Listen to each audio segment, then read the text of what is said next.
The hull of the Sol Aegis didn't just vibrate, it snarled.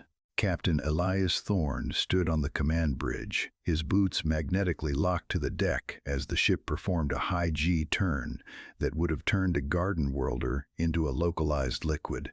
Outside the reinforced view screen, a Void Reaper dreadnought, a jagged splinter of obsidian the size of a small moon, was being systematically gutted by a concentrated stream of fusion fire. The Reaper's kinetic shields flared a sickly violet before shattering like glass under a hammer. You brought teeth to a gunfight, Thorne thought, watching the enemy ship's spine snap.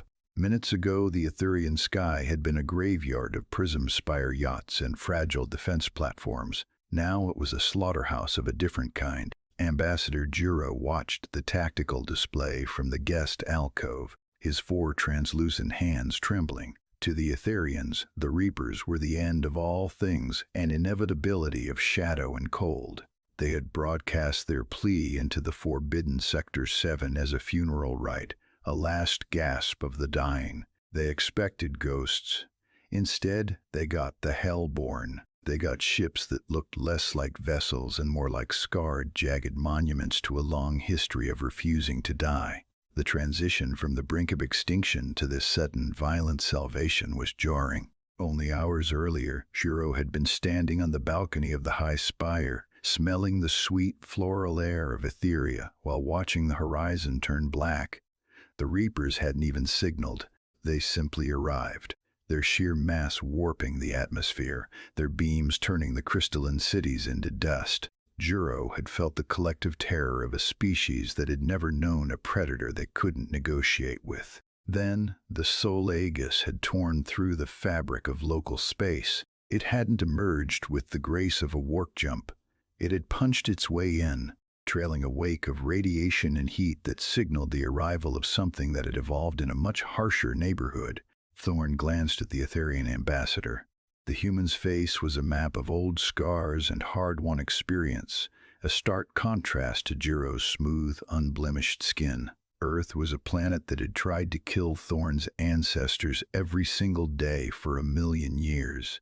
Gravity there was a crushing weight. The weather was a tantrum. The biology was an arms race. We didn't just survive our world, we mastered it, Thorne said, his voice a low rasp that seemed to vibrate in his chest.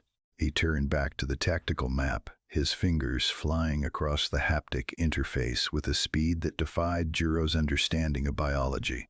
The Sol Aegis dived again, leading a wing of interceptors into the thick of the Reaper swarm. The Reapers moved with a calculated, robotic precision, but the humans moved with something else, a frantic, predatory intuition. They anticipated the gaps. They pushed their engines past the red line because they were used to things breaking and fixing them on the fly.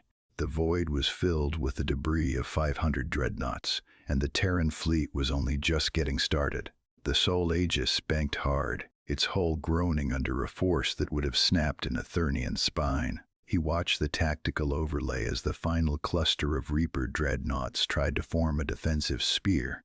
They were calculating, cold and utterly unprepared for a species that treated a vacuum like a backyard brawl. "The monsters you feared are the only ones on your side," Thorne murmured, his voice cutting through the frantic chirping of the Etherian translation. "HUD." He slammed his fist against the engagement trigger. A volley of hyper-accelerated slugs tore through the vacuum, each one a solid mass of tungsten moving at a fraction of light speed. There was no fire in the void, only the silent, kinetic shattering of metal as the Reaper flagship disintegrated. The explosion was a silent white bloom that reflected off Thorne's pupils, steady and unblinking. Ambassador Juro moved closer to the command dais, his breathing ragged. He looked at the wreckage of 500 ships of force that had conquered entire sectors, now reduced to drifting scrap by a handful of gray, scarred vessels from a forbidden corner of the galaxy. He looked at Thorne's hands, calloused and steady, and finally understood the difference. The Etherians had built a civilization of light and song.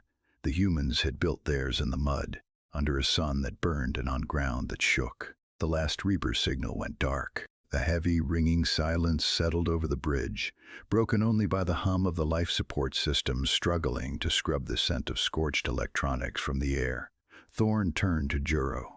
The captain's expression softened, but the predatory edge remained in his eyes, a permanent fixture of a soul forged by a Deathworld. He reached out, hesitating for a fraction of a second before placing a heavy, warm hand on the ambassador's narrow shoulder. The heat of the gesture was startling, a physical reminder of the furnace-like metabolism required to survive Earth's gravity.